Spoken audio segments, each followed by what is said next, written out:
US embassy এর অ্যারেঞ্জমেন্টে সেখানে US army এবং এয়ারফোর্স ছিল, তারা আমাদেরকে সুইফট ওয়াটার ট্রেনিং, এটা 4 দিন ব্যাপী, 18 থেকে 21 তারিখ পর্যন্ত তারা বিভিন্ন ধরনের কৌশল আমাদেরকে শিখিয়েছে।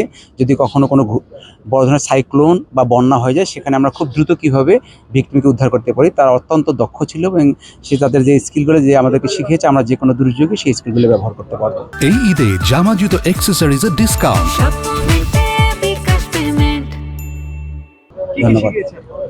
আমাদের যে একজন ভিকটিম যদি নদীর মধ্যে বা কোনো স্রোতে পড়ে যায়, তাকে কি বিভিন্ন টেকনিক, থ্রো ব্যাগ অথবা বোট অথবা অন্য কোনো টেকনিক যেভাবে অ্যাপ্লাই করে আমরা তাদেরকে নিয়ে আসবো, সেই টেকনিকগুলো আমরা তাদের কাছে শিখেছি এবং সেই টেকনিকগুলো আমরা আমাদের ফায়ার সার্ভিসে বিভিন্ন দুর্যোগে ব্যবহার করতে পারবো। 18 থেকে 21, 4 দিন ব্যাপী ট্রেনিংটা ছিল আমাদের এখানে। 15 জন প্রশিক্ষণে, বিভিন্ন চট্টগ্রাম জেলার বিভিন্ন এখান থেকে আমরা 15 জন টোটাল প্রশিক্ষণার্থী ছিলাম।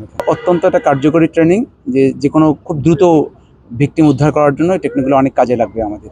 ইউএস আর্মি এবং ইউএস এয়ারফোর্সের কিছু ইনস্ট্রাক্টর, স্কিল ইনস্ট্রাক্টর, তারা আমাদেরকে এই ট্রেনিংটা করিয়েছে।